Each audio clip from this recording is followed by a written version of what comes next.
first ever Student Athlete Advisory Committee Women's History Month Leadership Panel. My name is Midshipman Tyler Reistetter. I'm a senior first classman from Galveston, Texas, as well as the captain of the baseball team and president of the SAC. Before we begin, please stand and welcome Midshipman Roxanne McKell for the playing of the national anthem.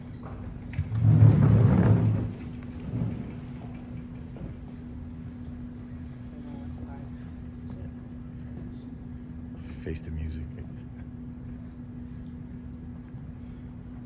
Oh, say, can you see by the dawn's early light what so proudly we hailed at the twilight's last gleaming, whose brush stripes and bright stars through the perilous fight for the ramparts we watched were so gallantly streaming, and the rocket's red glare, the bombs bursting in air, gave proof through the night that our flag was still there. Oh, say does that star-spangled banner yet wave o'er the land of the free and the home of the brave?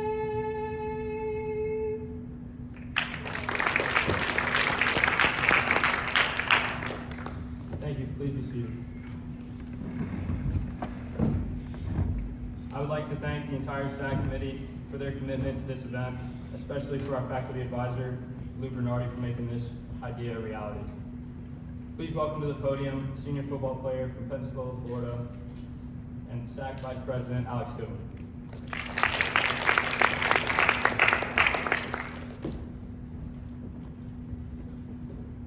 Welcome. Now it's time to meet our speakers for tonight's Women's History Month Leadership Speakers Panel. Our first speaker is our very own Superintendent Vice Admiral Joanna Noonan. Vice Admiral Joanna Noonan assumed command of the United States Merchant Marine Academy on December 8, 2022. She is the first woman in Academy history to hold this role. Noonan, who spent more than 3 decades in the U.S. Coast Guard, has commanded units at multiple levels, both afloat and ashore. Before her retirement, she was the Coast Guard's Deputy for Personal Readiness. In that role, she oversaw the Coast Guard's entire personnel enterprise, including the recruitment, training, support, and retention of all active duty, reserve, and civilian personnel. She also supervised the Coast Guard Academy and served on its board of trustees. She also served as the Assistant Commandant for Human Resources. In that role, among her many responsibilities, she helped spearhead efforts to expand diversity and inclusion in the Coast Guard, including formulating policy changes focused on increasing the retention of women in the service. She also served as a member of the Coast Guard's Sexual Assault Prevention, Response, and Recovery Committee. Earlier in her career, she served as the military advisor to Department of Homeland Security Secretary Jay Johnson and John Kelly, as well as the military assistant to the Department of Transportation Secretary Norman Mineta. She also served more than 9 years at sea, including commanding 2 buoy tenders, and previously served as the commander of the 9th Coast Guard District and as commander of the Coast Guard Sector Honolulu. A Bridgeport, Connecticut native, Noonan graduated from the Coast Guard Academy in 1987 and received her Master's of Business Administration from RPI. She also holds several Coast Guard Merchant Marine licenses, including Master of Vessels of not more than 1,600 gross tons, and third mate on vessels of unlimited tonnage upon oceans. Please put your hands together for Vice Admiral.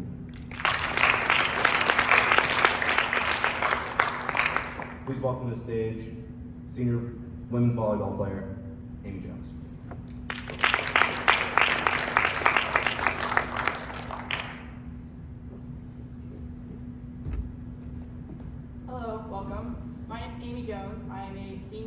volleyball player, volleyball captain, and I have the honor of introducing Rochelle DiStasio, Miss New York.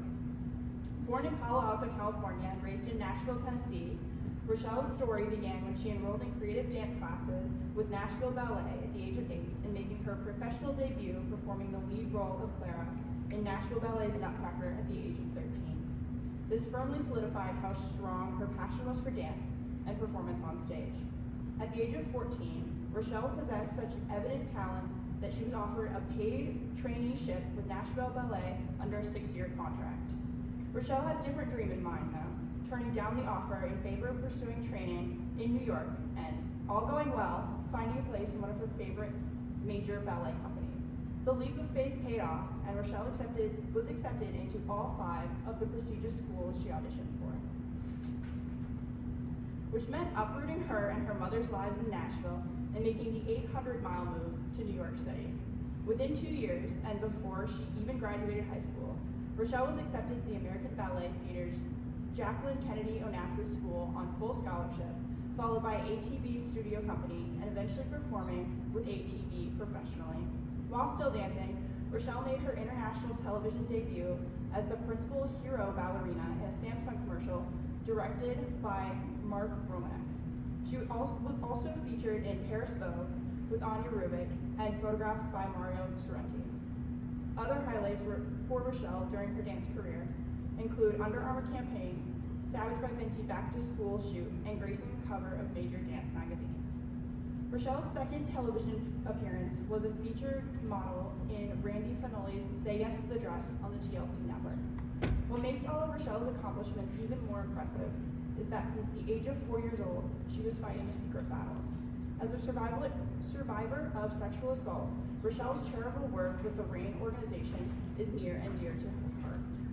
Part of her platform is helping other victims, so sharing her own story publicly during her first pageant was a big part of her healing.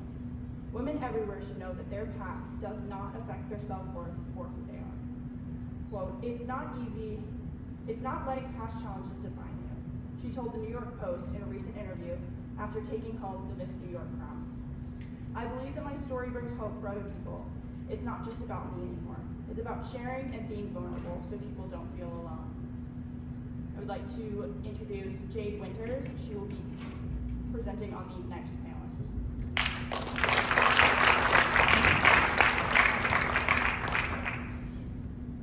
Hi, I'm Jade Winters from Jackson, Ohio, and I play women's soccer.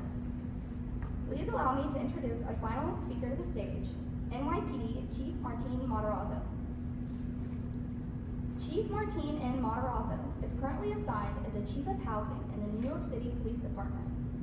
As the Chief of Housing, she leads the men and women who protect and serve the New York City citizens who reside within our housing developments. In her previous assignment as a commanding officer of the Counterterrorism Bureau, she led the city's efforts against the threat of international and domestic terrorism. Chief Matarazzo joined the New York City Police Department in March of 2000. After her graduation from the police academy, she was assigned to the 52nd Precinct in Bronx. Her hard work led to her assignment to the Vice Enforcement Division, where she was later promoted to Detective Investigator 3rd grade in 2004. Chief Matarazzo was promoted to the rank of Sergeant in April of 2005 and assigned to the Bronx 43rd Precinct. While assigned the 43rd Precinct, she performed duties as patrol supervisor, street narcotics enforcement unit supervisor, school supervisor, and field intelligence officer. Chief Matarazzo was promoted to lieutenant in December of 2008 and assigned to Patrol Bureau Manhattan North, the 30th Precinct, and then to the Manhattan North Auto Larceny Unit. She was promoted to captain in October of 2011 and returned back to Patrol Bureau Bronx, where she served as the executive officer of the 47th and 40th Precinct. She also served as the commanding officer of the Bronx Task Force, Transit District 12, and the 41st Precinct. While assigned as the 41st Precinct commanding officer, she was promoted to deputy inspector in December of 2014. She served there from September of 2014 through June of 2016. She was then assigned as the 44th Precinct commanding officer in the Bronx, where it is widely considered to be home to the world's busiest cops and the New York Yankees. On May 3rd, 2018, Chief Matarazzo was transferred to Detective Bureau, Manhattan North as an inspector, and on May 7th, 2018, she was promoted to the rank of Deputy Chief. As the investigative chief of DBMN, she oversaw all the precinct detective squads, the Narcotics Bureau, Narcotics Major Case Team, and the Gang Squad in Upper Manhattan. On December 5th, 2019, she was promoted to Assistant Chief and sworn in as a commanding officer of the Counterterrorism Bureau, where she led elite counterterror officers for 3 years. On December 6, 2022, Chief Matarazzo was detailed as the acting chief of housing and then received her 3rd star on January 12, 2023, and is now the NYPD Chief of Housing. Assistant Chief Matarazzo is also active in the community she serves. She's directly responsible for organizing numerous charity drives that brings the police and community together, such as toy drives for the needy children in the Hunts Point and High Bridge sections of the Bronx. Also, near the end of summer, when children are returning to school, she participates in backpack giveaways for students with the Rafael Ramos Foundation in honor of fallen detectives Rafael Ramos and Wen-Hen Wu in the Bedford-Stuyvesant section of Brooklyn. During the week of Christmas, she has partnered with local organizations and businesses to donate gifts to unsuspecting motorists when they are pulled over by Santa Claus. Assistant Chief of Matarazzo attended Florida International University, where she earned a Bachelor of Science degree in Criminal Justice and is a graduate of the 2023 FBI National Executive Institute. She is a proud mother of 2 daughters, Alexa and Juliana, ages 16 and 13, and is married to Deputy Chief Peter Fortune, who is the Executive Officer of the Training Bureau. Thank you.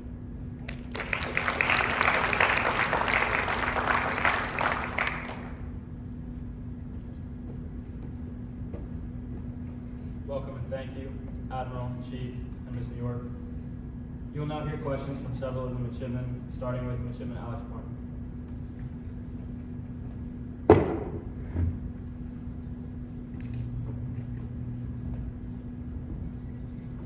Hi, I'm Alex Foreman from Cincinnati, Ohio, and I'm on the women's soccer team. I'm wondering, what does it mean to you to not only be the 14th superintendent of the United States Merchant Marine Academy, but the first female to hold this position? Thank you. Can you hear me? No. How's this? Okay, great. Thank you so much. It is really exciting to be here. I'm really happy to be up here with these 2 ladies. Miss New York, I do think that's a great title. Chief, to be on the panel with you again. Chief and I were on a panel last year in Glen Cove. So just excited. So thank you for coming to the midshipmen and faculty and staff that are here tonight. It's a big deal. So to be the 14th superintendent of the Merchant Marine Academy is, I'll just say, it's a validation of my experience, my career, the philosophy I've developed over the years that has given me this incredible opportunity to really, carry on in a way where I get to help create the future mariners and future leaders. So that's the great part about that. What does it feel like to be the first woman? I do think that when I was selected, I think there was probably a desire to see if there maybe was a woman out there who had succeeded in sort of a male-dominated career field that, had experience in correcting injustices and creating policy. So I kind of feel like my timing was just about right, but as much of an honor as it is, it's also a very huge responsibility to be here at this pivotal moment to really try to make a difference. Thank you. Miss New York, what does it mean to you to have been crowned Miss New York 2023, and how has it affected your life? Well, I just want to say it's an honor to sit in between both of you ladies, and thank you so much for having me. Honestly, it was kind of a whirlwind of an experience just because I didn't do pageants like my entire life. A lot of people think that I did.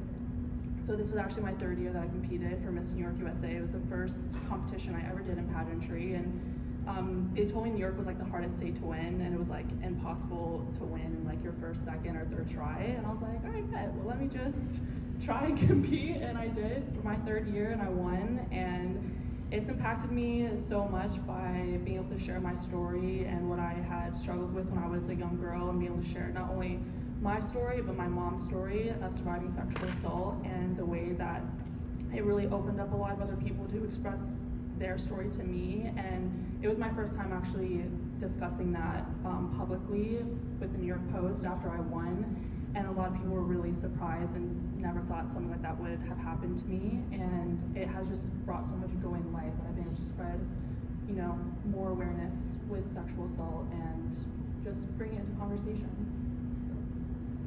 Thank you. Chief Matarazzo, what does it mean to you to not only be the former and first female chief of counterterrorism, but now as the highest ranked uniformed female officer as chief of housing? Thank you, and thank you for having me here as well, faculty and staff and all these good players out here. I like that they set it up with the soccer player for me. I'll get to that later in the panel, but for myself, for counterterrorism, getting that role, I was called down to the police commissioner's office at about 5:30 on a Thursday night in December. So let's just say the ride through Manhattan was quite tough to get there. And of course, the whole ride, I'm thinking, what did I do? What am I in trouble for? And then Commissioner Shea had promoted me to that position of counterterrorism commanding officer. And for someone like me, I was a new officer when 9/11 happened. So for me, it really held a really significant and important role. Seeing what devastation happened that day, it was the worst in the darkest days. And I know many of you here were just either not born or just really young at that point. And taking it so personal that day, and to ensure that the safety of the New Yorkers as well as tourists or whoever would be in the city at any given day, time or night, that was something that I always took very personally, in securing the city that way. And then when you turn to housing now, it's basically patrol, but just patrol within the housing developments throughout the city. So I take that position. I'm not the first female to hold that position. I did follow in two other women that were phenomenal leaders and phenomenal mentors for many on the job. So for this position, as I rolled into this, it's a different task. You know, it's all people. It's not many commercial buildings and things like that. So it's a different type of policing. You really have to connect with the people within those communities. And I do love being able to help and to bring maybe a different type of policing mentality or other innovative ideas to help build the bridges between the community and the police and just making it safer. So thank you. Thank you. Next up asking questions is Midshipman Hannah Newsom.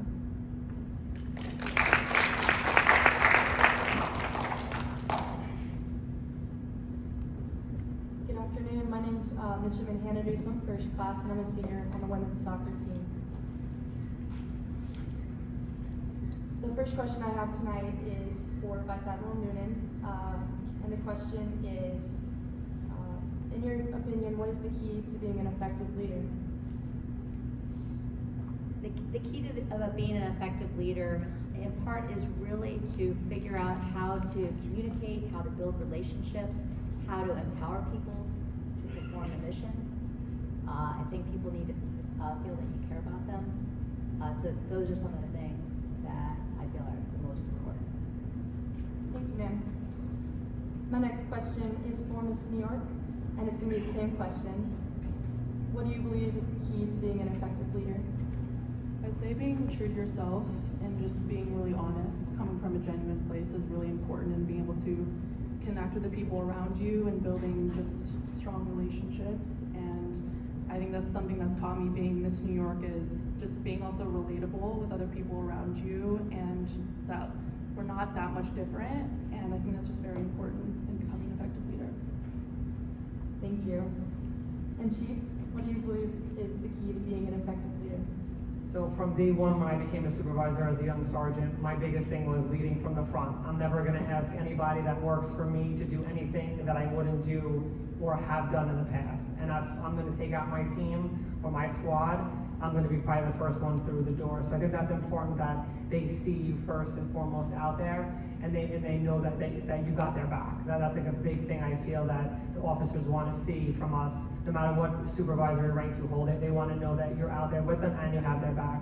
And I think two big things also, you need to be compassionate also, right? Because the people that work for you are people too. They might be going through a really hard time at home. They might have some stressful things with their children. A million things could be going on. So I think you need to be able to be compassionate, but at the same time, you have to let them know that you are in charge, because that is your role as a leader, to make sure they know that they still have to answer to an authority, and it could be any one of you out here today. Thank you. Thank you, ma'am. Next, we're gonna have Lee Winters come up.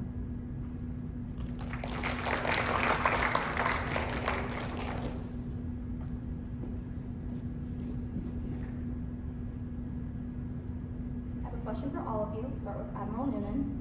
What are some of the biggest challenges you have faced, and what are some of these challenges you see women face today? So during my time in the Coast Guard going to sea, I was served on 5 different cutters. 4 of them I was the only woman. And there were definitely a couple of times where I had a boss at sea who definitely did not think that women should be in those types of positions. Definitely made it challenging for me, tried to kind of set it up for me to not be successful. So how did I handle that? Well, I kept getting better and better at my job. I kept a great attitude. I did not let these 2 individuals know that it was affecting me, and ultimately, succeeded. The last 2 ships that I was on, I was the commanding officer, and in those experiences, I got to create the command climate that I had always wanted to have on board cutters. So that was pretty great. What do I think about challenges for women now? I do believe it is very much better now. I mean, I even think about the embark legislation that's fairly new, that it has really changed things. I kind of always thought, well, change is gonna happen naturally, more women will get into the field, people will just do the right thing. But sadly, legislation does seem to be necessary to require people to do the right thing. So I feel like the spotlight is on issues, so I think people are a lot less likely to do those. Do I still think there are jerks out there that are still gonna try to set you up or not, or underestimate your abilities as a woman? Absolutely. And I do hope that women and men stand up for themselves. So if something is not right, you really do have to call it out. I mean, there's ways to do it. If it's not that bad, you can do it privately. But if it's bad, you just really need to say something. So what worries me sometimes is that we can have all the laws in the world, all the regulations, all the programs, but if somebody still isn't willing to step up and say that something's not right, then it doesn't change. But if you do that, it does make it better for everybody. Thank you. And for Miss New York, the same question. What are some of the biggest challenges you have faced, and what are some challenges you see women face today? I would say one of the biggest challenges is comparison. I'm a very naturally competitive person my whole entire life. And I think that's like a big challenge a lot of people face, not just women, in comparing yourself to other people in your journey. I mean, for example, my first year I competed for Miss New York, I got second runner-up. First pageant I ever competed in, I was like, wow, okay, I'm pretty good at this. Let me go back and win the whole thing. I didn't even place top 5. It was very humbling. I was in top 11. And in that moment I was like, hey, why not me? I thought I did everything right. I was comparing myself to the people who had won before, and I was like, okay, well, I did this, I did that, but I didn't even place top 5. People thought I was gonna win that year, and I didn't. And it was an opportunity for me to focus inward and who I really am, and not changing who I am, and taking it a step-by-step way in how I wanted to compete my 3rd year. And I competed that 3rd year and I won, and it taught me to just trust the journey, and learning that from the book The Alchemist, which is one of my favorite books that I've read, and it's about your journey and nobody else's, so I think that's very important. Thank you. Chief Matarazzo, what are some of the biggest challenges you have faced, and what are some challenges you see women face today? So similar, as the Admiral said, being in that role maybe for the first time, I was there in other ranks as well, and being a female in that role that historically has never been a female, always been a male dominant role. And then also for myself, I was lucky and fortunate. I did study very, very hard for all my exams, so I was one of the younger ones. So I think I had 2 problems. I was young and then a female. But I think the same thing, I went out there and you could feel that, you could feel it right away. When you walk in the room, you're like, all right, this person is gonna be a problem. And you have to do the best you can with them. You gotta either get them to change and turn a little bit, which I think sometimes you can, and then you just have some people that are just so hard-headed that it's gonna be quite difficult, and maybe they're gonna need a new assignment. And then if that's the case, then that's the case, and they have to move on. And I've done both of those things. So I feel successful in the fact that I could change some people, and some people just have to go somewhere else and, make it work the best. And with it being Women's History Month, I did a little research recently for, women in the department. And this is like a shocking little fun fact, but think about 1970, like it's really not that long ago. That's really the first time women in the NYPD got to be, quote unquote, a police officer. So one of the women chiefs, she's quoted saying that she never got to really answer a radio run up the stairs, chase a perp, call for an ambulance, because they weren't allowed to do that. That's 1970, so we really have come a long way, and like you said, Admiral, there's a lot of work to still be done, but we have to keep going. Thank you. Next to ask a question is Midshipman Amy Jones.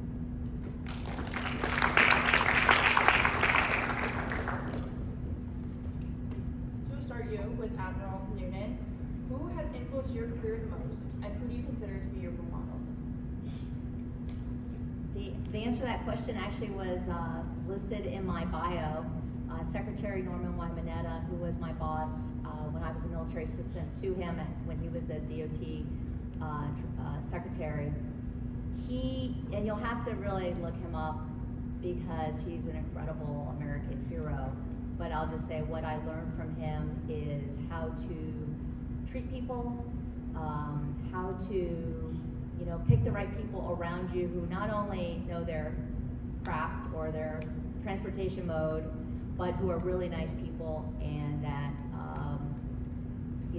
and how to empower people to do their job. So I think about him all the time. He passed away about a year ago, and I think about him all the time. I think about, what would Secretary Mineta do? And even during my career, there were times that I thought about, do I want to get out of the Coast Guard? And then I kind of thought, and I told him this before he passed away, I said, I always thought of you, sir. I'm like, I think Secretary Mineta would like me to keep going as far as I can.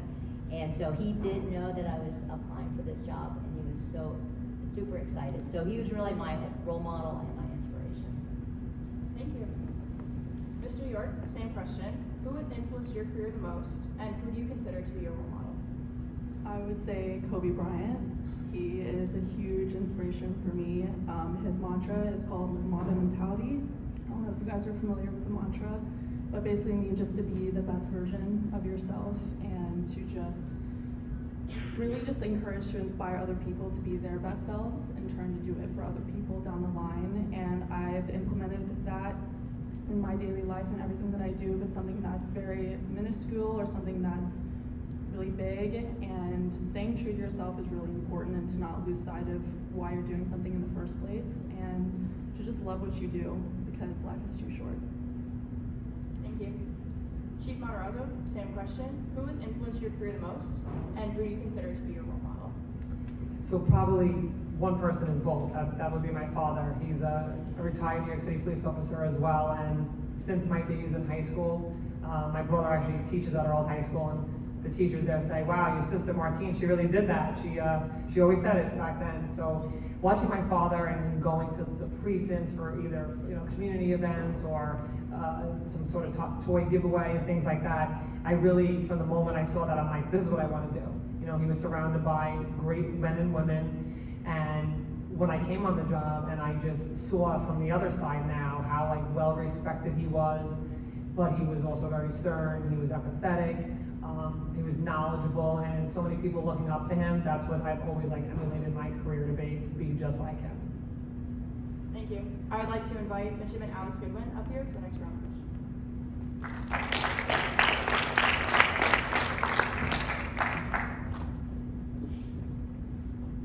Welcome back. Mamba Mentality, rest in peace, Kobe Bryant. Just one of those greats. Never be forgotten. Admiral Noonan, who has influenced your, oh wait, no, it's on me. Knowing what you know now, what would you tell your younger self? So this is very good advice for the midshipmen here, because what I would tell Cadet Collins is go to bed at 2200. So when I think about my time at the Coast Guard Academy, and I would stay up till every single homework question was answered, I would go to bed late every single night. I would fall asleep in class. And I realized when it was way too late that the smart cadets had prioritized their homework, went to bed at 2200 pretty much every night, stayed awake in class, absorbed all of that information, and then just kept it going. So that would be my advice to my much younger self. To my maybe Ensign Collins self, I think what I would tell her is don't get so stressed out over the next assignment, which, you know, for many of you is gonna happen every few years, or the next company, or the next shipping out. Like, I was so worried pretty much until I was like a commander, like each time, like, what am I gonna ask for? Did I get the right assignment? And is this gonna make sense? And what I finally realized, which I wish I knew as an ensign, is that, you know, if you put, which I did do, I put myself into every single assignment. They all worked out great. Everything has a purpose. So do not stress out. It'll all be good. It's like, as long as you make the most of each assignment, each ship that you go to. Thank you. Miss New York, again, asking the same question. Knowing what you know now, what would you tell your younger self? Basically to embrace all of your emotions that you feel, to not hide from them, that if you feel fear, that you should embrace that and unpack it. Something, again, I've learned from Kobe Bryant in many of his speeches is that you have to embrace everything, accept them all, and to not let your emotions control the outcome of what you do, and to just like push through and to stay consistent, and that you just can't sweat the small stuff and just keep moving forward day by day. So. Thank you. And Chief, knowing what you know now, Yes. what would you tell your younger self? Those mistakes, everybody is so scared to make a decision and to make a mistake, but those are your biggest and most important ways you'll probably learn to be a more effective leader. You have to critique yourself. You know, we'll have a critical incident. I'll grab my guys or my girls with me. I'll say, oh my, what did we miss? Like, we missed this, we missed that. Did you not have a pen? I mean, it sounds so silly, but you're running out the door, you have a cop shot, you know, and you don't have a pen. Like, you're like, oh my God. But it's really important, you know, you make those mistakes, you learn to be a better leader from making those mistakes. And you have to remember that it's okay. You can make a mistake, make the decision, and you learn from it and move forward. Thank you very much. I'm gonna welcome back the president of the SAP, Jim and Tyler Rester.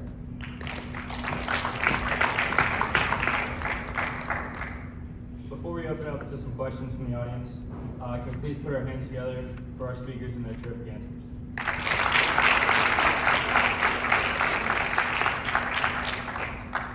For the Q&A, please state your name, where you're from, and whom the question is addressed to. We will have somebody with a microphone, but please line up on the aisle to your right.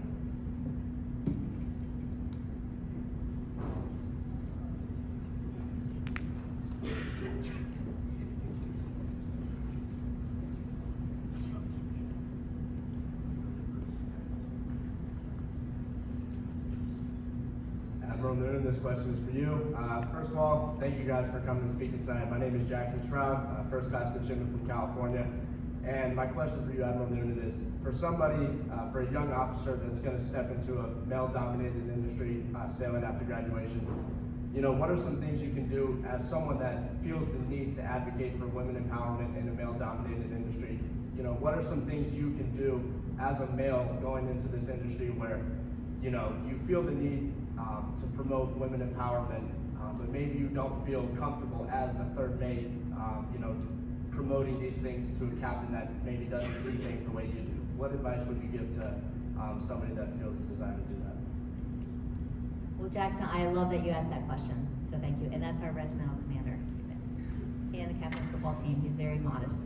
So what I would say is you can do it every day and pretty much every minute. So part of it is, if you're fortunate enough to have women on your ship, make sure that you get to know them. Make sure that they know that you have their back and that you are there, you know, as a friend, as a colleague.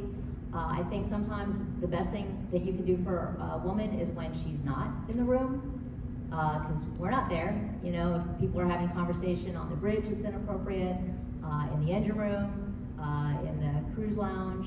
And so if somebody says something that's inappropriate, describing, you know, your shipmate in a way, stand up for that person. Just say that's not appropriate and that offends you. You know, it's not that, you know, it offends her, it offends you for them to do that. Definitely look for opportunities to encourage women to, you know, be part of your company.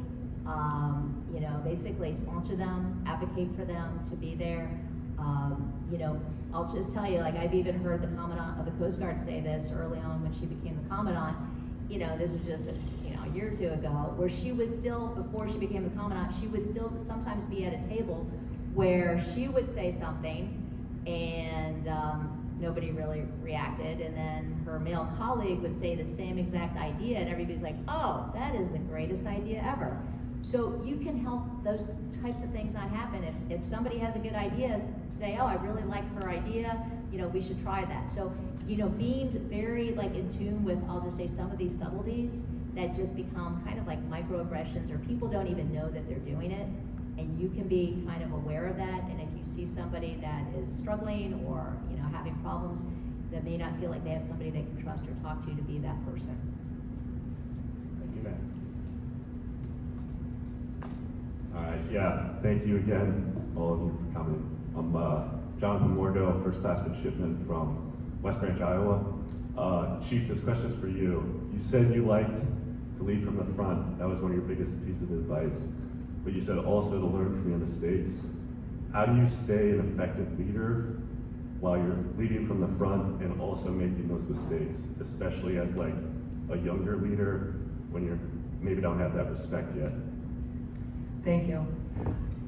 So, like for myself, because I'm majorly, like most patrol oriented, right? So we do a lot of street things. So whether I was in that street narcotics enforcement unit and we were looking from the rooftops at drug sales and things like that, I'm the first one out of the car. So, you know, they see me out of the car, putting the handcuffs on first. If we got to chase somebody, trying to run as fast as I can. I was a little faster when I was younger.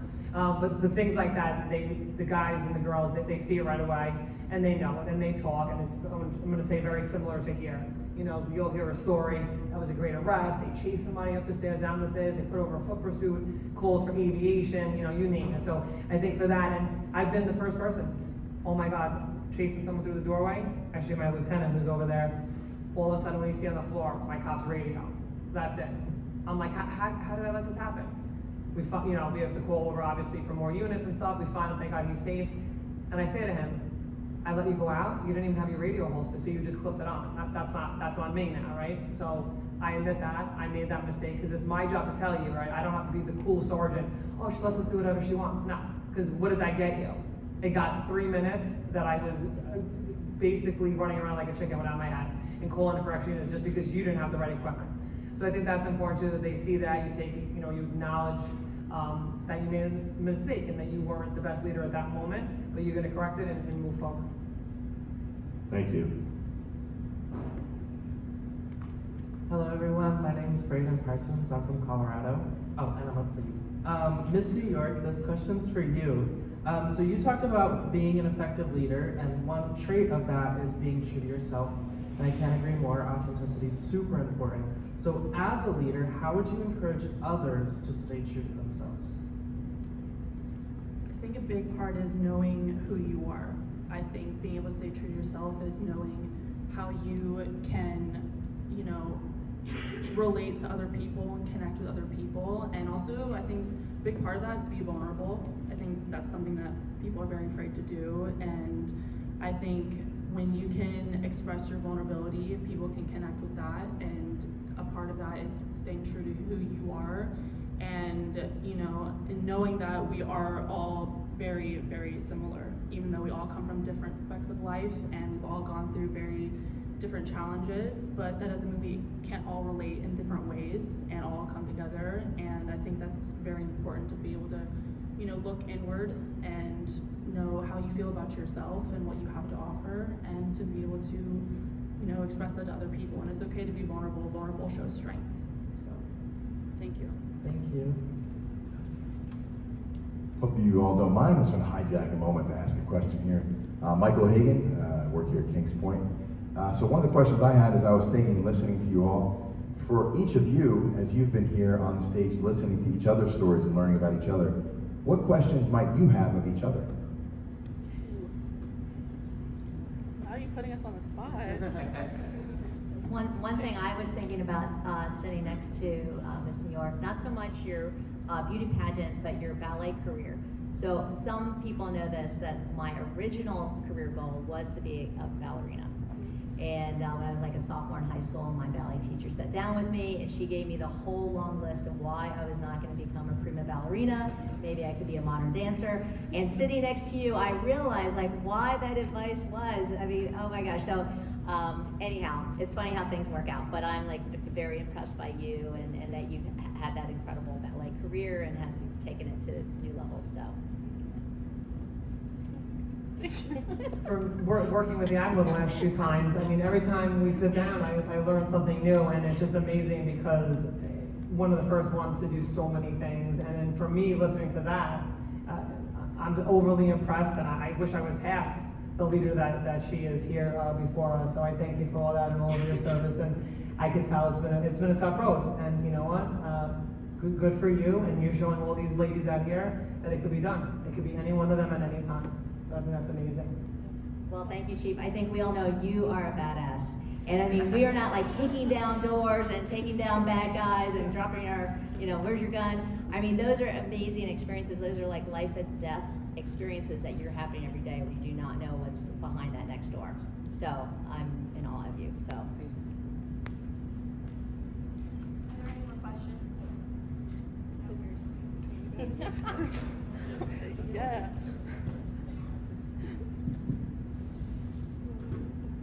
My name is Ted Harden. I'm from Virginia, and I'm a plebe.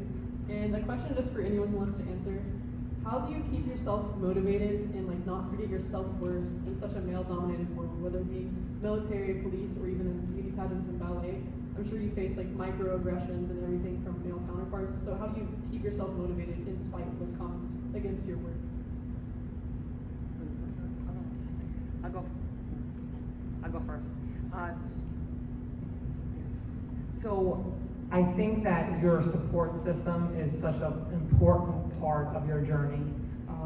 If you don't have those people, men, women, family, friends, significant other, if you don't have those people to turn to, it's going to be, I think, a really, really long road. And for myself, that's what I did. I built up from, down from the bottom all the way up. And each time I feel that every rank I achieved, I almost picked up more people along the way. Whether it was cops that then became supervisors, that when I was a lieutenant, then they were my sergeant. When I was a captain, then they were my lieutenant. And it really was nice to kind of come full circle, to see these people as well prosper and grow in their own careers, but at the same time lifting one another up and being there to support each other. So that's a big part for me when you're down and out, you're like, oh, I can't do this again. Someone else is like, you got this, let's go, you're having a bad day, let's pick it up, dust your stuff off, like on that soccer field. Where are my keepers? Anybody keeper? No, all right, forget it. So, yeah, so dust yourself off and keep on going. That's what I have to say. So thank you. I think that's a really, really good question that we should all ask ourselves, like, what are those things that are important to you that help you stay grounded and make sure that you keep investing in yourself? So some of those things may be your family, it could be reading, it could be your religion, it could be your pets, it could be dancing, it could be whatever you need to kind of keep yourself whole, because I can tell you whatever your job is, you could do it 24/7 and have no time for yourself. And especially finding those right people. So for me, that person really is my husband, Tom, and a lot of you know Tom, and he definitely keeps me grounded and humble and, sort of, picks me up if I need encouragement. So finding those people that help you do all of those things and where you can be your very, very, very real self.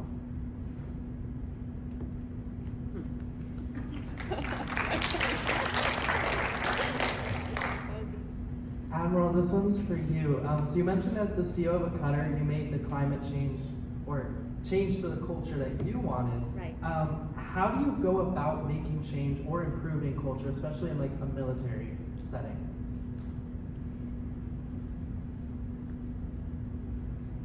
Well, part of it is just day by day. Some of it is you just have to be kind of, I guess, you have to like really present yourself with the kind of culture that you want to have, the attitude that you want to have. So part of it is really showing up in a positive way, with energy, as things kind of come my way, I look for like, is that really how we want to do things? Is this how we want to treat people? Really looking at you in a way that I really want you to be successful. So making sure that everything that I'm thinking and doing is really kind of with the eye towards how are we actually creating these leaders? How are we supporting you? So I think by trying to do those things little by little, I'm hoping to make a difference. Sometimes it's also holding people accountable. People who are not supporting the culture that we want to have here, not supporting each other, making people feel like they can come forward if something's not right, and that they can be their true self. So I really do appreciate that. So it doesn't happen overnight.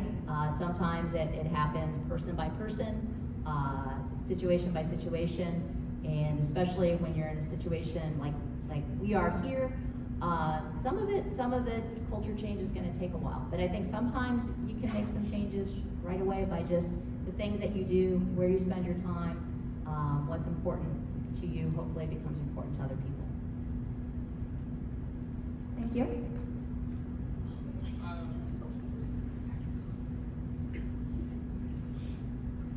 Good afternoon. My name is Midshipman Maria Buchanan Cummings. I am a senior on the women's basketball team, and I'm in Georgia. So I have a question just for all of y'all. So how, like, any type of setback help you propel your career and make you a better person?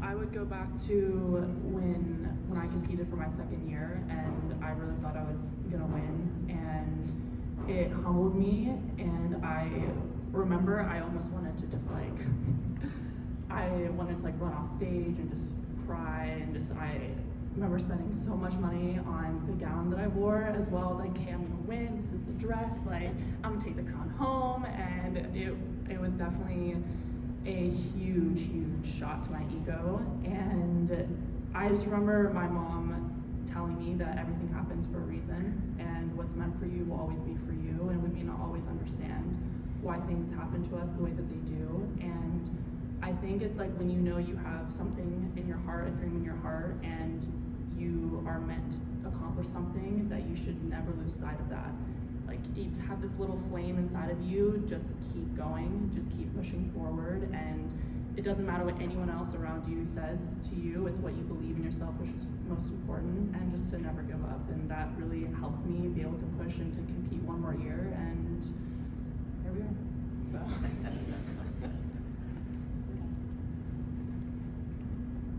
So for the year of 2020, right? Is this on?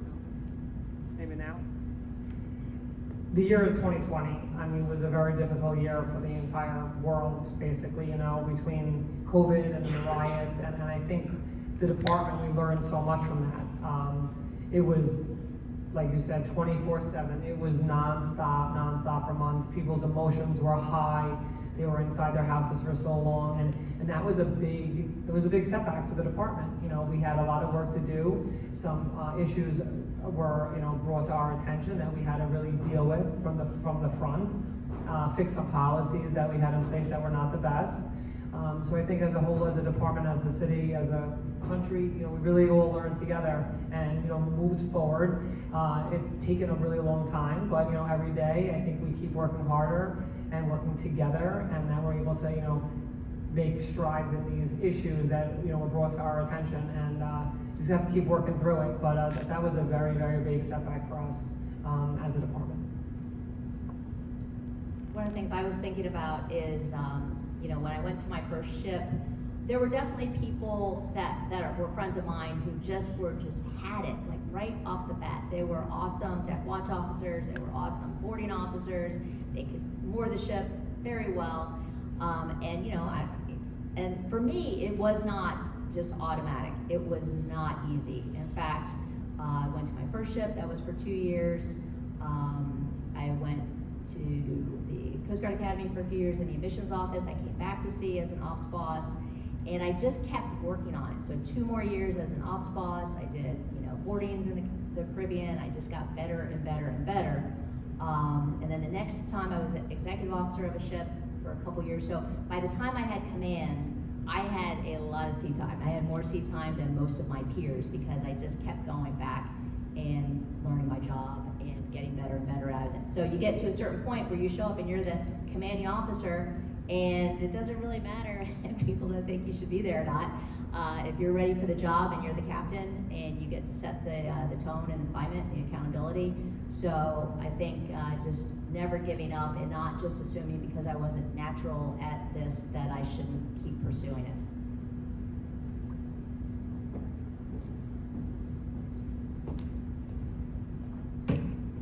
Thank you all for your questions. I have one final question for each of you.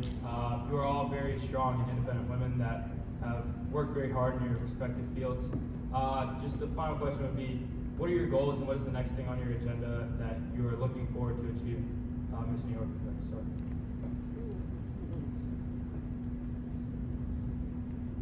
Well, there's a lot of exciting projects that I'm working on right now. I'm stepping more into acting. I recently shot for the promo for American Horror Story. I was featured as one of their evil characters, so that was a very interesting experience, but it was really cool. And I've always loved acting. I've done a lot of big commercials growing up as well, and that's something I've just focusing on, just working on the craft and becoming better at something. And yeah, I'm just very excited for this next chapter of my life. Awesome, thank you. Chief Matarazzo, the same question. So I can't even believe I'm actually sitting here in this particular rank. I always kind of said, oh, I'll take one more test, that's it. Then the next test, that's it. Then the next test. So I don't really know if I have a particular goal I would say that I'll stop at, but I think that if I just could continue to inspire males and females the same, to just be the best that they can be, the best leader they can be, the best person they can be, I think then I've been pretty successful, and I'll be able to hand my stars over to somebody else to take the reins for the rest.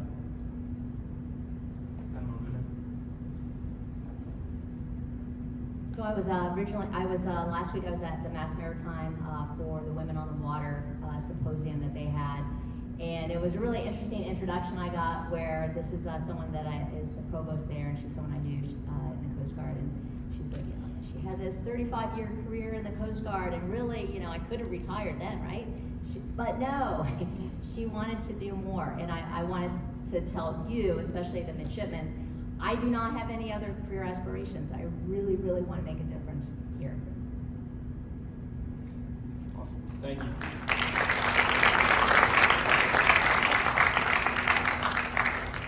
Once again, thank our wonderful speakers for their time and consideration in making this event possible, as well as just preparing your answers and then answering all the questions that people have for you.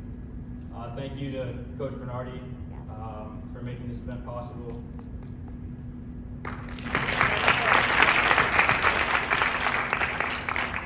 The speakers will be around for a few minutes to take pictures up in the front, or if you have any further questions for them. Thank you all for coming.